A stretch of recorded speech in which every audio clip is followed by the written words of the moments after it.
What's up guys, this is Nikhil Nautiyal and welcome back to my channel. Well guys, काफ़ी time से supplement के ऊपर कोई video नहीं बनी थी, तो मैंने सोचा कि क्यों ना आज आपको एक सप्लीमेंट के बारे में और बताया जाए जो बहुत ही इंपॉर्टेंट होता है आपके मसल बिल्डिंग के लिए। तो दोस्तों, आज मैं बात करने वाला हूँ BCAAs की, जिसको हम ब्रांच चेन अमीनो एसिड्स भी कहते हैं। तो without wasting any time, let's get started.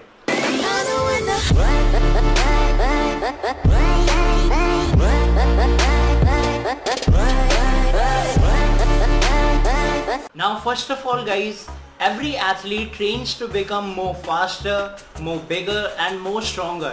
You know, they are trying to achieve a new level of fitness and at times supplementation is required. Now when we talk about supplementation or when we are talking about the supplements, there are lots of supplements out there in the market, but still there are some of the basic supplements that are needed to be consumed to build a decent physique. Now some of the basic supplements are whey protein, creatine, multivitamin and fish oils, and just like these supplements, amino acids are no different. अब दोस्तों, यहाँ पे आप सोच रहे होंगे कि amino acids कहाँ से आ गए, हम तो ब्रांच चेन अमीनो एसिड्स की बात कर रहे थे। यहाँ पे दोस्तों एक क्वेश्चन और आ जाता है, लोग कंफ्यूज रहते हैं कि अमीनोज क्या होते हैं या BCAAs क्या होते हैं, क्या ये सेम है, क्या ये डिफरेंट है। तो आप इस वीडियो को अभी देखते रहिए, मैं भी आपके सारे डाउट्स जो हैं वो क्लियर कर दूंगा। तो चलिए दोस्तों, अमीनोज के बारे में बात करते हैं कि अमीनो एसिड्स जो हैं वो एक्चुअली में होते क्या हैं। तो दोस्तों, amino acids are the building blocks of protein.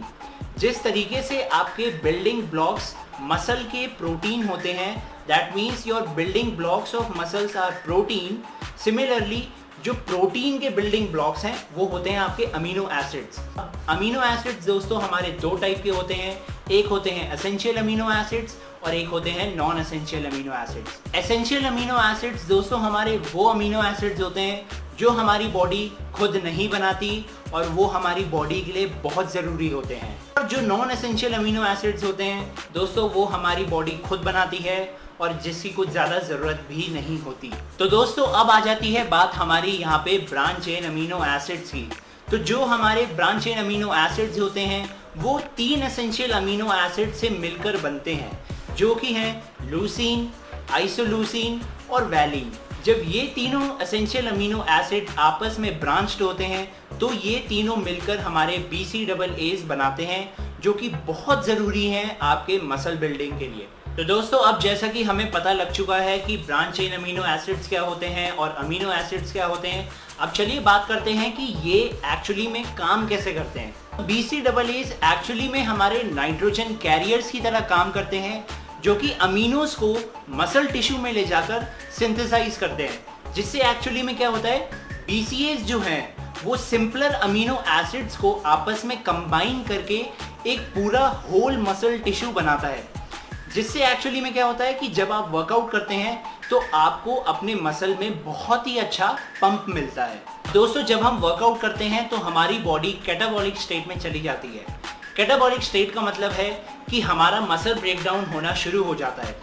अब यहाँ पे आपका BCAAs काम में आता है। वो कैसे कि जब हम इंटेंस वर्कआउट करते हैं और BCAAs कंज्यूम करते हैं तो वो प्रोटीन सिंथेसिस को रोक देता है, यानी कि जो वर्कआउट करते हुए हमें मसल ब्रेकडाउन के थ्रू एनर्जी मिल रही थी, अब वो नहीं मिलेगी।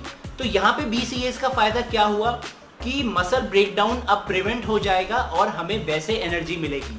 मैं आपको यहाँ पे एक एग्जाम्पल के थ्रू समझाता हूँ, जिससे आपको ये बिल्कुल क्लियर हो जाएगा। अब दोस्तों, सपोज करिए आप कर रहे हैं चेस्ट का वर्कआउट। तो चेस्ट वर्कआउट में जो हमारा प्राइमरी मसल हो गया वो हो गई हमारी चेस्ट, और सेकेंडरी मसल्स जो हो गए वो हो गए हमारे शोल्डर्स, हमारे ट्राइसेप्स, थोड़े बहुत फोर आर्म्स, या फिर आप सपोज करिए आर्म्स लगा लीजिए, सेकेंडरी मसल्स थोड़े बहुत जो है। तो यहाँ पे क्या होता है, जैसा कि मैंने आपको बताया कि BCAAs कंज्यूम करने पर हमारे जो मसल ब्रेकडाउन के थ्रू हमें जो एनर्जी मिलती है उसको प्रिवेंट करता है, प्रोटीन सिंथेसिस को रोक देता है। तो आप इसको इस वे में लीजिए कि जब हम चेस्ट का वर्कआउट कर रहे हैं तो हमारे जो आर्म्स के अराउंड, जो हमारे आर्म्स में जितने भी ये यहाँ पे मसल्स हैं उसके अराउंड एक ये बैरियर बना देता है, वहाँ पे प्रोटीन सिंथेसिस रुक जाता है, वहाँ पे मसल ब्रेकडाउन प्रिवेंट हो जाता है और हमें वैसे एनर्जी मिलनी उनके थ्रू रुक जाती है। तो जो क्या है फिर सारा फोकस जो है वो हमारी चेस्ट पे होता है। तो एक फायदा तो ये हो गया। दूसरा फायदा दोस्तों क्या हो गया कि जब आपका वर्कआउट खत्म होने के बाद आप अपना प्रोटीन शेक कंज्यूम करते हैं तो BCAAs वहां पे क्या करेगा, उस सारे प्रोटीन को ले जाकर उस पर्टिकुलर मसल ग्रुप पे जाकर लगाएगा जो आपने उस दिन ट्रेन किया हुआ होता है। तो इसका मतलब क्या है कि उस पर्टिकुलर मसल ग्रुप का प्रोटीन सिंथेसिस उस दिन बढ़ जाता है। तो ये फायदा हो गया दोस्तों एक और BCAAs का। अब दोस्तों जैसा कि हमें पता लग चुका है कि BCAAs काम कैसे करता है, अब बात करते हैं बेनिफिट्स की। तो बेनिफिट्स में सबसे पहले तो BCAAs helps in improving the uptake of glucose into the cells, hence improving the protein synthesis। दूसरा क्या है कि BCAAs helps in reducing the protein breakdown and the muscle breakdown during the intense workout। और तीसरा है दोस्तों BCAAs helps in reducing the tiredness, hence improving the performance during workout। तो दोस्तों ये थे हमारे बेनिफिट्स BCAAs के। अब चलिए बात करते हैं what is the best time to take it. Well according to me the best time to take BCAAs supplement is during workout. अब कुछ लोग यहाँ पे क्या बोलते हैं कि बिफोर वर्कआउट लेना चाहिए, कुछ लोग बोलते हैं कि पोस्ट वर्कआउट लेना चाहिए। ये सारी इन्फॉर्मेशन है मार्केट में कि आप लोग कंफ्यूज हो जाते हैं। मैं दोस्तों आप लोगों को सजेस्ट करता हूँ कि आप ड्यूरिंग वर्कआउट कंज्यूम करिए। बिफोर वर्कआउट मैं किसी को भी रिकमेंड इसलिए नहीं करता कि उसके पीछे एक रीज़न है।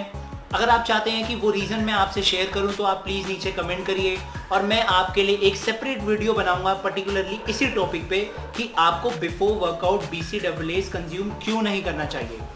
तो दोस्तों ये तो बात हो गई कि कब लेना चाहिए। अब बात करते हैं कि कितने अमाउंट में यूज़ करना चाहिए। दोस्तों जो ऑप्टिमल डोसेज होती हैं BCAAs की वो 5 to 10 ग्राम्स होती है।